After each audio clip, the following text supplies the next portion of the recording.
سب دوستوں کا یہ سوال ہے مفتی صاحب کہ ہم کرپٹو کرنسی میں کام کر رہے ہیں اور جو ایتھیریم کی ہم بائنگ سیلنگ کر رہے ہیں اس کے حوالے سے، اور جو فورس آج میں ہم کام کر رہے ہیں یہ کیا اسلامک پوائنٹ آف ویو سے حلال ہے یا حرام ہے؟ تو اکثر یہی سوال آتا ہے، اور دوسری بات یہ کرتے ہیں لوگ کہ پیسے کے ساتھ پیسہ آتا ہے، تو یہ ذرا آپ کائنڈلی مہربانی کریے گا کہ اس کو. جی ظفر بھائی آپ بول لیں پلیز. جی سب ممبرز یہ جو جوائن کیا ہوا میٹنگ میں، یہ سب لوگ استقبال کریں مفتی صاحب کا، ہمارے لیے قابل احترام ہے. تو وہ آپ کیسے کریں گے؟ جب آپ نام پر کلک کریں گے ریز ہینڈ کا آئے گا آپشن، تو ریز ہینڈ کریں گے تو سمجھ لیں کہ آپ ان کا استقبال کر رہے ہیں. جلدی جلدی کریں. شاباش. مفتی صاحب ابھی آپ بہت سے شکریہ. بہت اہم باتیں کریں گے. شاباش. 6 لوگ ہو گئے ہیں، 7 لوگ ہو گئے ہیں. بالکل، جو لوگ آنسر لینا چاہتے ہیں وہ ضرور جو ہے نا وہ ہینڈ ریز کریں. جو اس بات کو اچھی طرح سمجھنا چاہتے ہیں نا وہ اپنے ہینڈ ریز کریں. اور ظفر بھائی بالکل بہت آپ کی بات صحیح ہے کہ ڈیفینیٹلی ان کو ہماری جو ہے نا وہ آواز بھی آ رہی ہوگی، اور وہ مطلب پوری جی. توجہ سے ہماری میٹنگ سن بھی رہے ہیں. بالکل صحیح بات ہے آپ کی. تو جو دوست ابھی تک میٹنگ میں نہیں پہنچے ہیں وہ دائیں بائیں گھوم پھر رہے ہیں، وہ آ جائیں میٹنگ میں. یہ آپ کے لیے بہت اہم ہے، کیونکہ زیادہ تر سوال ہم سے یہی کیا جاتا ہے کہ یہ فورس آج حلال ہے کہ حرام ہے. تو آج اس بات کا آپ کو جواب ملے گا. Thank you so much all members. And جی سر آپ پلیز کنٹینیو کریے اپنا محمد نیلمی صاحب بہت سے. کم، بہت یوز نہیں ہے. اور جی یہ میں نے ان جی کے جی ہینڈ ڈاؤن کر دیے ہیں ظفر بھائی سب کے. جی ٹھیک ہو گئے، ٹھیک ہو گئے. السلام علیکم ورحمۃ اللہ تمام لوگوں نے. وبرکاتہ. وعلیکم السلام. جزاک اللہ خیر. تمام آپ کا بہت بہت شکریہ جو آپ حضرات نے فورساج اور ایتھیریم کو لے کے اسلامک پوائنٹ آف ویو سے سوال و جواب کا سیشن رکھا اور معلوماتی سیشن رکھا. میں انشاءاللہ کوشش کروں گا کہ آپ حضرات کے ذہن میں اس حوالے سے جتنے بھی سوال آ رہے ہیں تو انشاءاللہ میں کوشش کروں قرآن و سنت کی روشنی میں اس کا انشاءاللہ جواب دے سکوں. باقی جن حضرات نے استقبال کے لیے کہا، اللہ جزائے خیر دے، اللہ رب العالمین کو عزت دے اور ان کے مال میں اولاد میں برکت عطا فرمائے. بہت بہت شکریہ. تو شروع کرتے ہیں انشاءاللہ، پھر سوال جواب کا سیشن اس کے بعد کر لیں گے. بسم اللہ الرحمن الرحیم. ان الحمد للہ والصلاة والسلام علی رسول اللہ.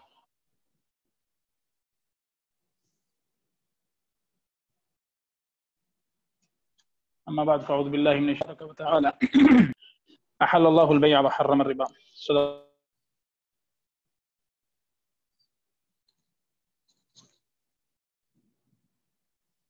اللہ العظیم. محفل میں خوش آمدید کہتے ہیں کہ ہم لوگ جس سلسلے کے حوالے سے آج یہاں پہ اکٹھے ہوئے ہیں وہ بنیادی طور پہ مالی معاملات سے متعلق ہے، یعنی کہ مالی لین دین کا سلسلہ ہے. یاد رکھیے کہ ہم جن چیزوں کو آج ڈسکس کریں گے یا جن چیزوں کے ساتھ ہمارا تعلق ہے یا جن چیزوں کے ساتھ ہم معاملہ کر رہے ہیں وہ 2 چیزیں ہیں. ایک ہے وہ کرنسی جس کے ذریعے آپ لین دین کرتے ہیں، اور دوسرا ہے وہ مارکیٹ جس میں آپ لین دین کرتے ہیں. ظاہری بات ہے ایک شخص ہے، اس کی جیب میں پیسے تو ہیں، وہ مارکیٹ جاتا نہیں ہے، خرید و فروخت نہیں کرتا، تو وہ پیسے اس کو کوئی فائدہ نہیں دیتے. جب وہ اپنی جیب والے پیسے لے کے مارکیٹ میں جاتا ہے تو وہاں پہ کیا ہوتا ہے کہ اس کو نفع یا نقصان دونوں کی صورتوں کا سامنا کرنا پڑتا ہے. کیوں کہ وہ خرید و فروخت کرتا ہے. کوئی سودا مہنگا لے کے سستا بیچے گا تو نقصان ہے، یا سودا سستا لے کے مہنگا بیچے گا تو فائدہ ہے. یہ بالکل کامن سی 2 صورتیں ہیں. اب اسی حوالے سے میں نے آپ حضرات کے سامنے قرآن کریم کی ایک آیت پڑھی. اللہ رب العزت قرآن پاک میں ارشاد فرماتے ہیں احل اللہ البیع وحرم الربا، کہ اللہ رب العزت نے خرید و فروخت کو حلال قرار دیا ہے اور سود کو حرام قرار دیا ہے. سود کو عربی میں ربا کہتے ہیں. ربا کا لغوی معنی ہے زیادتی، زیادہ، اضافہ. ٹھیک ہے، لیکن ہر زیادتی، ہر اضافے اور ہر منافع کو سود نہیں کہا جا سکتا. اس کی مخصوص خاص چند شکلیں ہیں، انشاءاللہ اس میں بعد میں ڈسکس کریں گے. سب سے پہلے ہم کرپٹو کرنسی کے حوالے سے بات کر لیتے ہیں، چونکہ ہمارا جو لین دین کا پہلا مرحلہ ہے وہ کرپٹو کرنسی کے ساتھ ہے۔ ایک بات یاد رکھیے کہ وقت گزرنے کے ساتھ ساتھ ہر ادارہ اور ہر چیز جو ہے نا وہ ترقی کی راہ پر گامزن رہتی ہے۔ ہماری جو انسانی زندگی ہے، سماجی زندگی ہے، پچھلی کئی صدیاں ہماری یہ زندگی اس نے مختلف شعبوں میں مختلف قسم کی ترقی کے منازل طے کیے۔ خاص طور پہ یہ جس صدی میں ہم لوگ چل رہے ہیں، اس صدی نے ایجادات کا ایک لامحدود سلسلہ ہمیں دیا ہے اور اس سلسلے نے ہماری زندگی کو بہت آسان بنا دیا۔ اب جب نیا دور ہے، ایجادات کی بہت زیادہ کثرت سے فراوانی ہے، تو جہاں دیگر زندگی کے معاملات میں ایجادات ہوئی، ترقی ہوئی، وہیں پر کرنسی جو ہے نا، جو جس کو ہم نقد کہتے ہیں یا ثمن کہتے ہیں، عربی میں ثمن کہتے ہیں، نقد بھی عربی کا لفظ ہے، اردو کا بھی لفظ ہے، اس نے بھی اپنی منازل طے کی ہیں۔ کرنسی نے وقت کے ساتھ ساتھ اپنی حالت بھی بدلی ہے اور قیمت بھی بدلی ہے۔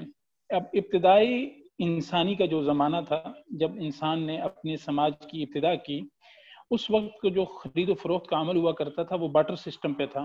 مثال کے طور پہ ایک چیز کے بدلے دوسری چیز لینا، چینی کے بدلے آٹا لینا، نمک کے بدلے گڑ لے لینا، اس طرح کا سلسلہ ہوا کرتا تھا۔ لیکن وقت کے گزرنے کے ساتھ ساتھ خرید و فروخت جو ہے نا بارٹر سسٹم سے نکل کر سونے اور چاندی کے سکوں میں ہونے لگ گئی۔ ایک وقت آیا کہ سونا اور چاندی یہ سلسلہ بھی بدلا اور اس کی جگہ ایک رسید نے یا ٹوکن نے لے لی۔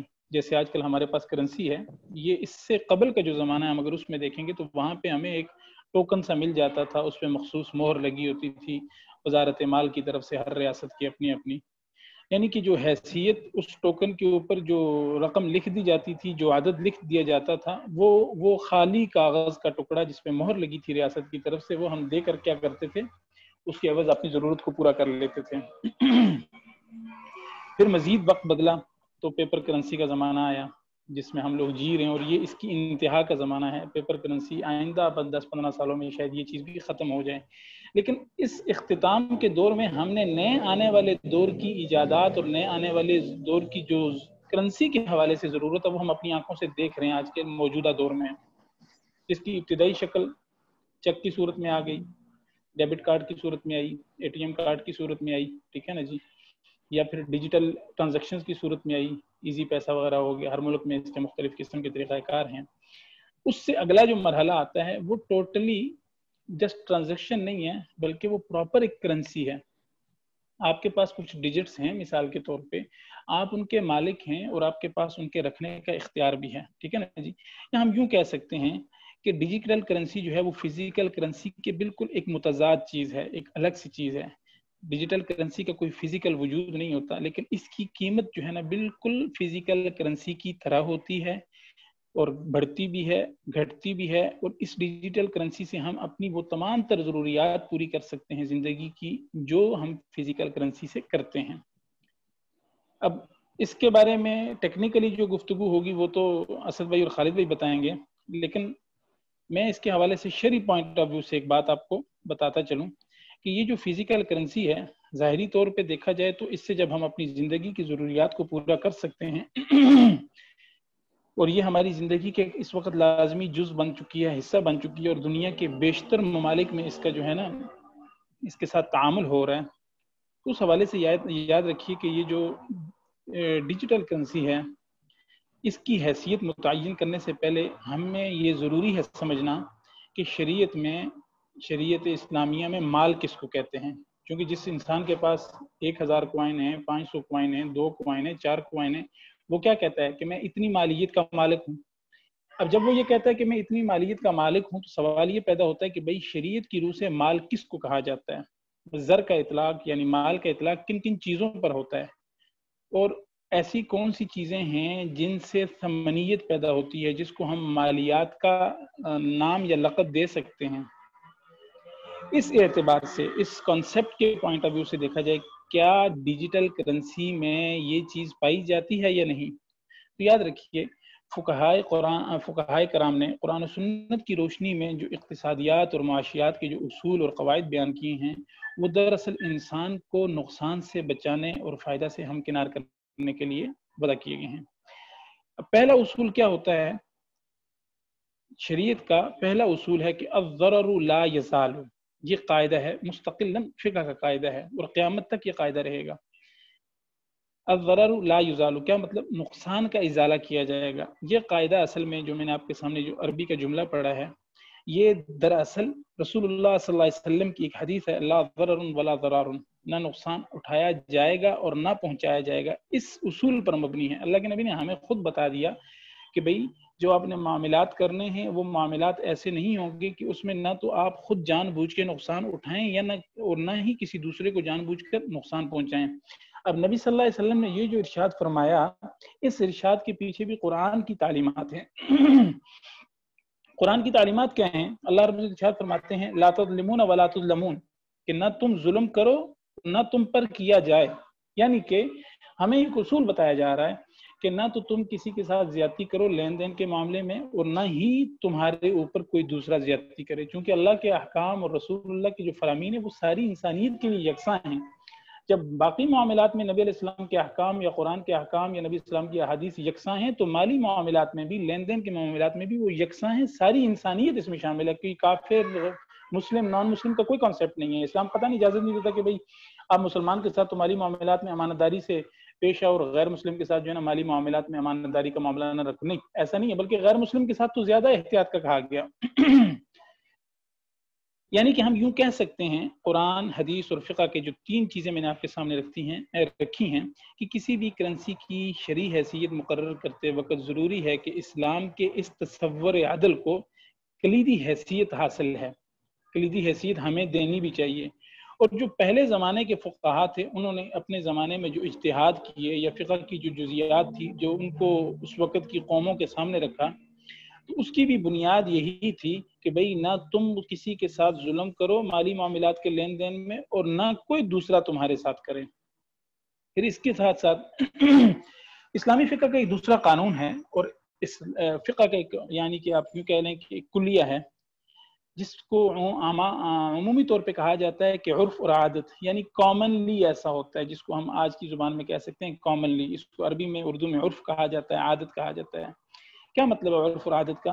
کہ جن امور کی بابت نصوص موجود نہ ہوں، یعنی کہ جن معاملات کے بارے میں قرآن و سنت کا کوئی واضح حکم موجود نہ ہو، قرآن و سنت نے اس کی صریح رہنمائی نہ کی ہو، تو ان معاملات میں لوگوں کے آپسی معاملات کو، لین دین کو، ان کے طریقہ کار کو دیکھا جاتا ہے، اور یہ لوگوں کا معاملہ کرنا یہ بذات خود ایک قانون بن جاتا ہے۔ جیسے مثال کے طور پہ ڈیجیٹل کرنسی کے حوالے سے قرآن و سنت میں تو کوئی وضاحت نہیں ہے، اس زمانے میں تو بارٹر سسٹم تھا۔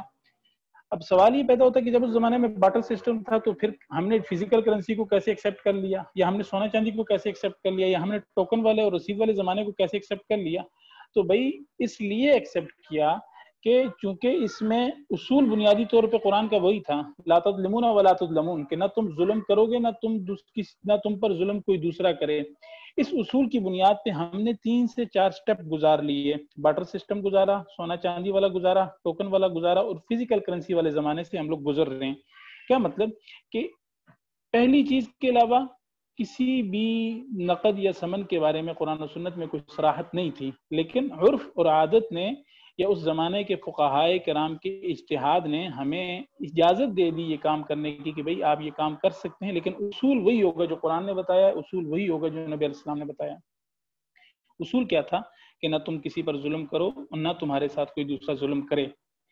اچھا، جب ہم عرف اور عادت کی بات کرتے ہیں تو ایک بات یاد رکھیں کہ عرف اور عادت کے بارے میں علماء نے کیا لکھا ہے کہ العادت محکمۃ۔ کیا مطلب؟ کہ عرف اور عادت سے جو بات ثابت ہو جائے وہ گویا نص ہی کی طرح ہوتی ہے۔ نص سے کیا مراد ہے؟ قرآن یا حدیث یا صحابہ کے قول کی طرح ہی ہوتی ہے۔ جو چیز عرف اور عادت سے ثابت ہو جائے لیکن قرآن و سنت کے خلاف نہ ہو، گویا کہ اس میں آپ کے لیے جواز کی صورت پیدا ہو جاتی ہے۔ چنانچہ اس ساری گفتگو کے بعد ہم یہ کہہ سکتے ہیں کہ کسی بھی کرنسی کی فقہی حیثیت متعین کرنے میں عرف اور عادت کو خاص اہمیت حاصل ہے۔ ٹھیک ہے نا جی؟ اب یہ جو کرنسی ہوتی ہے اس کی ویلیو کیا ہے؟ مثال کے طور پہ ویلیو سے مراد یہ ہے آپ کی جیب میں پیسے ہیں اور آپ کوئی چیز خریدنے کے لیے جاتے ہیں، جب آپ وہ پیسے دیتے ہیں گویا کہ آپ ایک ویلیویبل چیز دے کے اپنی ضرورت کی چیز خرید لیں۔ یہ جو ویلیویبل چیز آپ دے رہے ہوتے ہیں جس کے عوض آپ نے کوئی چیز خریدنی ہوتی ہے، اس کو شریعت کی اصطلاح میں ثمن کہتے ہیں۔ ٹھیک ہے نا جی؟ اب ثمن کس کو کہا جاتا ہے؟ کہ ثمن اصل میں اس قدر کو، اس قیمت کو کہا جاتا ہے جو کہ غیر حصی چیز ہوتی ہے اور جو کسی بھی چیز کی ویلیو کو الاؤ کرتی ہے، کسی بھی چیز کی ویلیو متعین کر دیتی ہے، کسی بھی چیز کی ثمنیت کو متعین کر دیتی ہے۔ اب یہ جو ثمن متعین ہوتا ہے، کسی چیز کی ویلیو متعین ہوتی ہے، اس کی 2 صورتیں بنتی ہیں، یاد رکھیے گا۔ پہلا تو یہ ہے کہ کچھ چیزیں تخلیقاً ثمن ہوتی ہیں، ٹھیک ہے نا جی، جیسے مثال کے طور پہ سونا ہے، چاندی ہے، ہیرا ہے، یہ جس کسی بھی شخص کے پاس ہوگا، جس بھی شیپ میں ہوگا، جس بھی شکل میں ہوگا، یہ ثمن کہلائے گا، ٹھیک ہے نا جی۔ ایک تو یہ ہے، جیسا کہ صحابہ کرام کے زمانے میں، نبی علیہ السلام کے زمانے میں سونا اور چاندی یہی چیزیں ثمن ہوا کرتی تھی، لوگ اسی کے ذریعے خرید و فروخت کیا کرتے تھے، ٹھیک ہے نا جی۔ اچھا، ایک تو یہ چیز ہوگی جو اپنی بیس کے اعتبار سے، اپنی بنیاد کے اعتبار سے ثمن ہو، جبکہ دوسری جو چیز اصطلاح یعنی کہ دوسری جو چیز ثمن بن سکتی ہے، اس کا تعلق کس کے ساتھ ہے؟ باہمی اتفاق کے ساتھ، باہمی یعنی کہ مفاہمت کے ساتھ۔ مثال کے طور پہ میں آپ کو ایک مثال دیتا ہوں، ظاہراً ہمارے پاس جو بھی کرنسی ہوتی ہے، فزیکل کرنسی، اس کی اپنی کوئی ویلیو نہیں ہوتی، وہ محض کاغذ کا ایک ٹکڑا ہوتا ہے، ٹھیک ہے نا جی۔ لیکن جب ہم کیا کرتے ہیں کہ معاشرے کے مقتدر ادارے یا معاشرے کا ایک بڑا طبقہ جو ہے نا، کسی ایک چیز کے اوپر اتفاق رائے قائم کر لیتا ہے کہ بھئی یہ چیز ثمن بن سکتی ہے، اس چیز کے عوض، اس پیپر کے عوض، اس پرائز بانڈ کے عوض، اس ڈالر کے عوض، یا اس درہم دینار یا پاکستانی یا انڈین روپیز کے عوض آپ کوئی چیز خرید سکتے ہیں، تو پھر کیا ہوتا ہے، وہ بھی ثمن بن جاتی ہے۔ وہ اگرچہ اپنی اصل اور ذات کے اعتبار سے تو ثمن نہیں ہوتی سونے چاندی کی طرح، لیکن اس کے اوپر لوگوں کا، سماج کا، معاشرے کا متفق ہو جانا، تو یہ اس چیز کو کیا بنا دیتا ہے؟ ثمن بنا دیتا ہے، ٹھیک ہے جی۔ یہاں تک تو بات امید ہے انشاءاللہ آپ حضرات کو سمجھ آ گئی ہوگی۔ یعنی بیسیکلی جی سر، جس طرح ہم فزیکل کرنسی کو اسٹیٹ، ریاست، اس کے اداروں کے اتفاق رائے سے ثمن تسلیم کر رہے ہیں، اسی طرح ہمیں ڈیجیٹل کرنسی کو ورلڈ وائڈ دنیا کی بڑی کمیونٹی کی ایکسیپٹنس کے ساتھ ہم کیا کرتے ہیں؟ اس کو ثمن تسلیم کرتے ہیں۔ آگے میری بات سمجھ میں؟ اچھا، اس کے بعد اب اگلی جو بات ہے میں مختصر کروں گا چونکہ بات لمبی ہو رہی ہے۔ اب سوال یہ پیدا ہوتا ہے کہ کسی چیز کے ثمن اصطلاحی یا ثمن بننے کے لیے اور اس کی ثمنیت پر، اس کی ویلیو کے اوپر اتفاق ہونے کا اندازہ کس طرح ہوگا؟ مثلا ہم یہ کہتے ہیں، ایتھیریم کی بیس پہ ہم لوگ بات کرتے ہیں کہ یار ہم کیسے تسلیم کر لیں کہ یہ ایک ایسی چیز ہے اس سے ہم اپنی ضروریات زندگی کو پورا کر سکتے ہیں۔ یہ تو ایک حقیقت آج کے دور میں تو ہم تسلیم کر رہے ہیں، لیکن اس کو ہم قرآن و سنت کی روشنی میں دیکھ رہے ہیں، جیسے میں نے آپ کے سامنے پہلے گفتگو کی ہے۔ ایک بات یاد رکھیں، اس کی 2 صورتیں ہوتی ہیں۔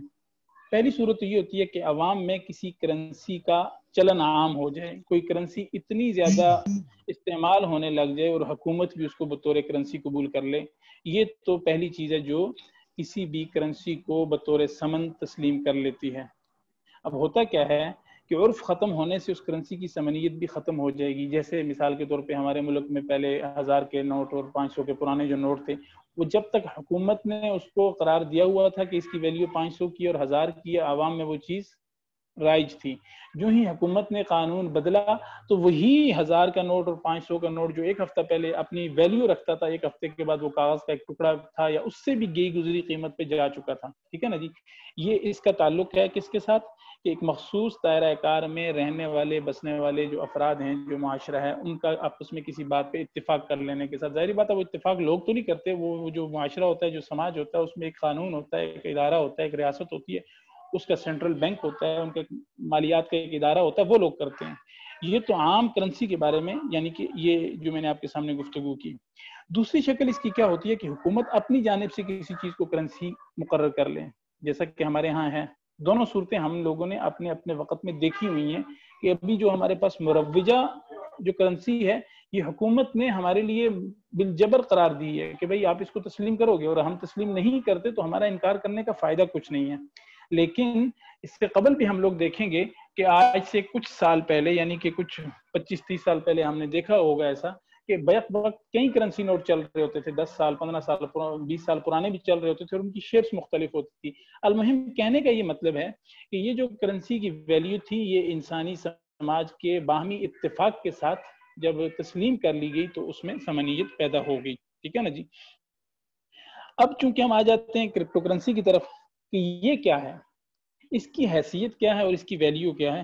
اس حوالے سے یاد رکھیں کہ چونکہ جس طرح ایک چھوٹے سماج اور چھوٹے معاشرے میں بعض لوگوں کے اتفاق رائے کے ساتھ کسی چیز کو کرنسی قرار دیا جائے اور اس میں تعامل کیا جائے اور لین دین کیا جائے، تو اگر چھوٹے پیمانے پہ یہ چیز جائز ہے تو ہم دوسری طرف یہ دعویٰ بھی کرتے ہیں کہ اس وقت دنیا جو ہے وہ گلوبل ولیج کی طور پہ ہے، اور وہاں پہ دنیا کے بڑے سماج نے، ایک بڑے معاشرے نے، بڑی تعداد نے، بڑے طبقے نے اس چیز کو، کرپٹو کرنسی کو بطور ثمن تسلیم کر لیا ہے اور اس کے ذریعے لین دین کرتے ہیں، اور اس کا لین دین جو ہے نا، یورپ مغرب کے کئی بڑے علماء جنہوں نے اس کو جائز قرار دیا ہے، ان کو اس کے اوپر کسی قسم کا کوئی اشکال نہیں ہے۔ کرپٹو کرنسی میں ایک تیسری جو چیز ہے، بسا اوقات ساتھی پریشان ہوتے ہیں کہ آیا یہ چیز پائی جاتی ہے یا نہیں پائی جاتی۔ یاد رکھیں سب سے پہلے ہمیں کرپٹو کرنسی کو نقد، ثمن یا زر جو ہے تسلیم کرنا پڑے گا، جیسا میں نے آپ حضرات کے سامنے دلائل رکھے ہیں کہ اس اعتبار سے یہ جو ہے یہ ثمن بھی بن سکتی ہے، نقد بھی بن سکتی ہے، زر بھی بن سکتی ہے۔ اب زر کس چیز کو کہتے ہیں؟ جس میں تین چیزیں ہوں۔ ایک بات یاد رکھیے، تین خصوصیات جس چیز میں پائی جائیں گی وہ چیز زر شمار ہوگی، نقد شمار ہوگی، ثمن شمار ہوگی۔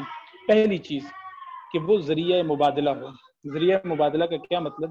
کہ اس کو ایک جگہ سے دوسری جگہ جب ہم لوگ تبدیل کریں، اس کے عوض کوئی چیز خریدی جا سکتی ہو۔ بالکل ایسا ہی ہے کہ آپ پاکستانی روپی سے ڈالر خریدتے ہیں، ڈالر سے ایتھیریم خریدتے ہیں، پھر آپ ایتھیریم سے دوبارہ واپس ڈالر میں کنورٹ ہوتے ہیں، وہاں سے پھر پاکستانی روپیز خریدتے ہیں اور اپنی ضرورت کو پورا کرتے ہیں۔ گویا کہ اس میں مبادلہ والا حکم پایا گیا۔